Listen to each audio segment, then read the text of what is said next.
Hi, fourth graders. Welcome to math. This is Unit 7, Lesson 6, where we're going to be comparing fractions with unlike denominators. We've already done that a little bit with diagrams, and we're going to review that today. And then we're going to move into three different techniques you can use, methods you can use using multiplication that will work every time, or some of them will work every time. If you have not watched the Mathantics video that was on the math slide today first, go back and do that now. That's really, really important. He does a good job of showing how to find common denominators to add fractions, but you can do the exact same thing to compare them as well. And you'll even get into a little bit of adding today. All right, so you'll need a pencil, scratch paper, your math journal, pages 351 to 354. It is a little reading heavy today, so I'll be reading a lot of it to you as well. Make sure you already watched the short Mathantics video first. It was the #1 thing to do on this slide today. It's only 5 minutes long and it's really, really good. Okay, so far we've done some number lines. So we're going to go ahead and jump right into 351, and I want to compare 4/5 and 7/10. Well, 4/5 is here, 7/10 is here. 4/5 is further along the number line, so you know it's larger. Okay, same thing. Now we're going to use strips though. And we just want to compare 3/4. So 1, 2, 3/4 goes to here, and 4/6. 1, 2, 3, 4/6 goes to here. Well, 3/4 is further along. But what's interesting is they also included 12ths. I could have converted these to 12ths, and I could have converted 4ths to 12ths. And 3/4 would have more 12ths than 4/6. And so the idea today is going to be, how can I convert fractions to the same size pieces, so that I can tell who has more pieces. Okay? I want to look at the bottom of this page. You're going to use 333A in your journal, right? And so the rest of this page is just comparing, and I want you to use that page, 333A. So you can pause this in a second. I'll show you how to do the first one. So 3/4 and 7/12. Well, 3/4, 1, 2, 3. I mark 3/4, and I'm going to make my way down, and there's 12ths. 1, 2, 3, 4, 5, 6, and here's 7. So 3/4 is bigger than 7/12 because it's further along the fraction bar. Okay, pause this now and try and answer your next 5 questions using page 333A. That's this page. Use this page to measure. Pause now.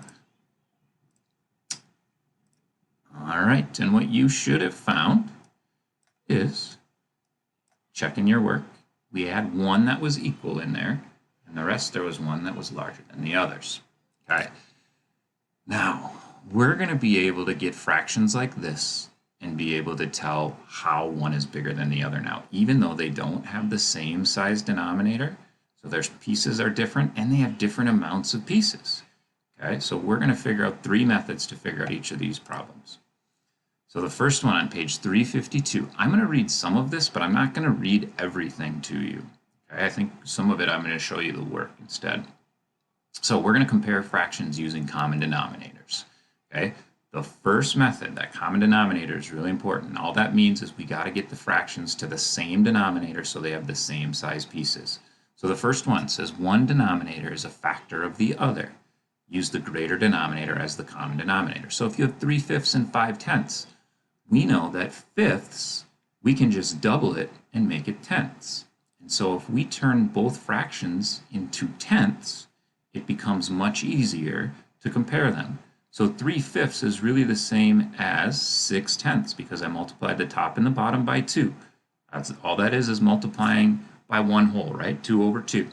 And so my new comparison is really 6/10 and 5/10. Well, this one is much easier because I know 6 is bigger than 5.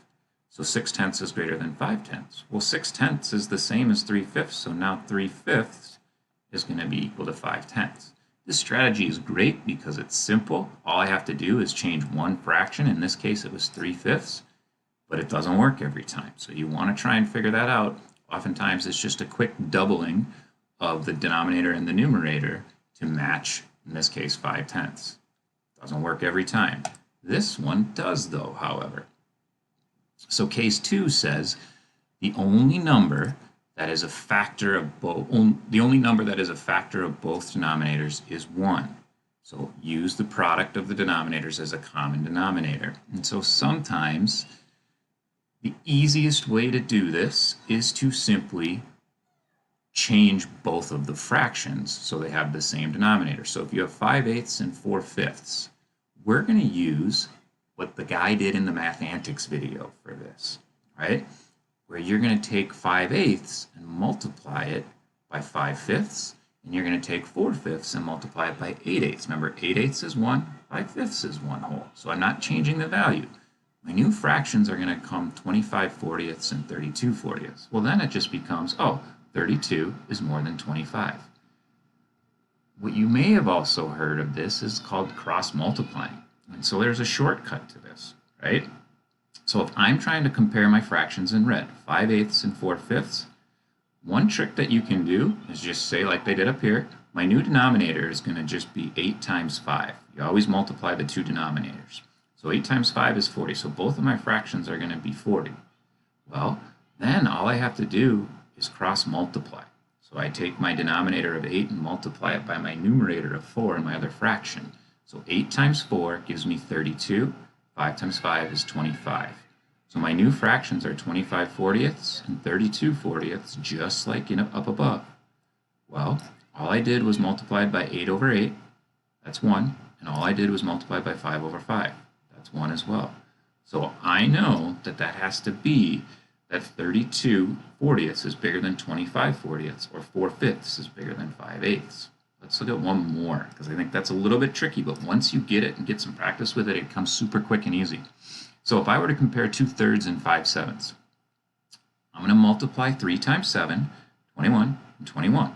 Then I'm going to multiply, cross multiply. 3 times 5 is 15, 7 times 2 is 14. All I really did was times by 7/7, and times, in this case, I times by 3/3. That's a mistake. That should say 3/3 there. Okay? That wasn't 7/7 because this one is 7/7.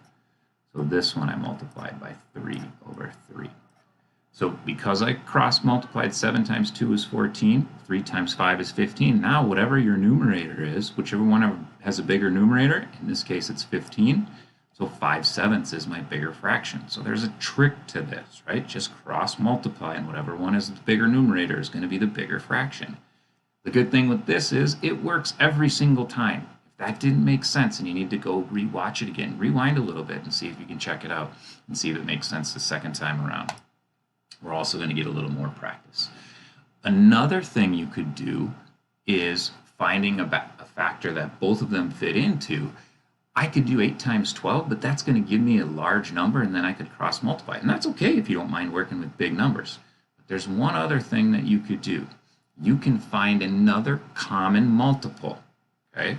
In this case of 8 and 12. Well, we've been working on equivalent fraction strings. And so one method you can do is just take each fraction, 5/8, and make a string of all the equivalent fractions. Skip count on the top by 5, 10, 15, 20, so on. And then skip count on the bottom by 8, 16, 24, 32. Use that multiplication chart like we've talked about in the last 2 lessons to find that equivalent fraction. And then I'm going to do it with 7/12. Well, I have 7/12, 14 24ths. Ah, look what I noticed here.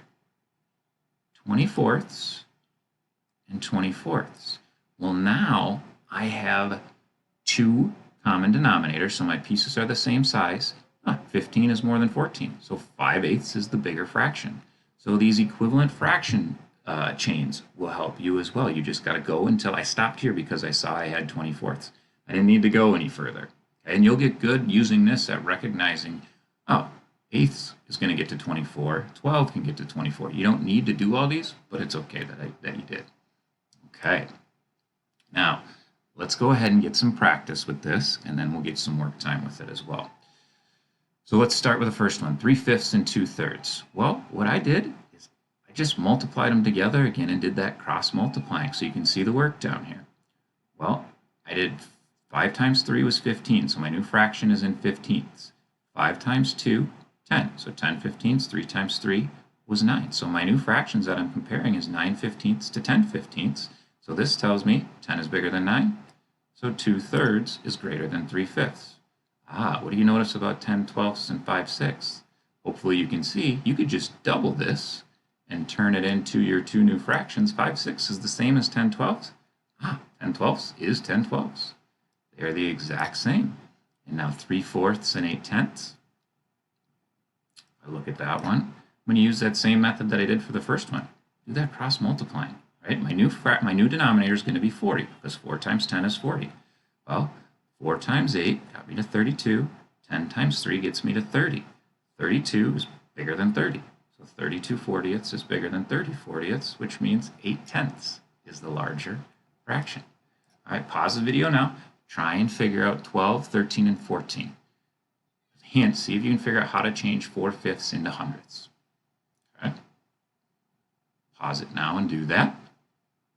All right, you should have found 4/5 was bigger because it's really 80 hundredths because you got to multiply by 20 at the top and the bottom. And then 5/8 and 3 is greater than 3/5, and 2/3 is less than 7/10. You could have used any of those methods that we just talked about. All right, let's do the Puzzle Penguin problem together and see if you can figure out where his mistake is. My brother had a bowl of cherries to share. My brother ate 3/8 of the cherries. I ate 2/5 of the cherries. I wrote two fractions with a common denominator and compared them. Well, 3 over 8 times 5 equals 3/40, and 2 over 5 times 8 is 2/40. 3/40 is greater than 2/40, so 3/8 must be greater than 2/5. I don't think my brother was fair. He had more than I did. Do you agree? What did he forget to do? What did he not change that you have to do when you're finding common denominators and equivalent fractions? Pause it now if you need to read through that again and check it out. Okay, hopefully you figured it out. You might not have read everything, but you might be thinking about it and talking about it. He's not correct. What he should have done was multiply the top and the bottom by the same thing, right? He's just multiplying the bottom and he kept the number as 3, but whatever you do to the bottom, you have to do to the top to keep it equivalent. So times 5 over 5 and times 8 over 8. Okay, let's get some practice here now. You are going to be working on the bottom half of this page. Use those methods that we just talked about. I will do the first one, right? And so what you can think about is, I'm going to do that cross multiplying. 6 times 5 is going to turn this fraction into 30/60 because the bottom is 6 times 10. And then 10 times 3 turns this into 30/60. So we know that this is going to be the same. These two are equal. Try that strategy or any of the other three for the rest of these fractions. You might not want to do it for the ones that are hundreds. A little hint. You don't have to change those fractions. For the example, this one, multiply by 10 over 10 to figure out how many hundredths 3/10 is. Okay? And then we already did one with fifths getting to hundredths. Do you remember what we tried to multiply it by? Pause it now and see if you can figure these out. Use your multiplication chart if you need it. All right. Check your work, see how you did. We said the first one was equivalent. All the others, though, had one that was greater or less than the other. Okay.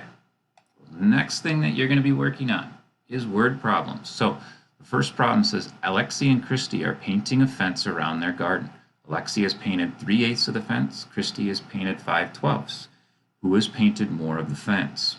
Okay. So what you're going to be doing is comparing 3/8 to 5/12. It's the work we just did. All these are comparison problems. You just need to figure out what fractions to compare and what method you're going to use. And then on the bottom, we want to do some addition. You're going to change each of the tenths to hundredths, right? So if I multiply this by 10 over 10, I know that that's going to be 2 times 10 is 20, 10 times 10 is 100. So my new fraction is going to be 20 hundredths plus 3, and so that's going to make this 23 hundredths. Do that with 7/10 and 9/10 as well, and then see if you can figure out how to explain that. Okay, pause it now, get to work. All right, here are answers for the word problems. We had Christy, Esther, Avram, and Saturday, and then check your work. These are what you should have converted the tenths to. 7/10 was 70 hundredths, 9/10 was 90 hundredths. Okay. Once again, here is your work from, here are the answers to up above. Your next steps today, You do have a homework 7-6 in Think Central, and you have some IXL practice. Good luck, have some fun with it, and ask your teacher if you have any questions.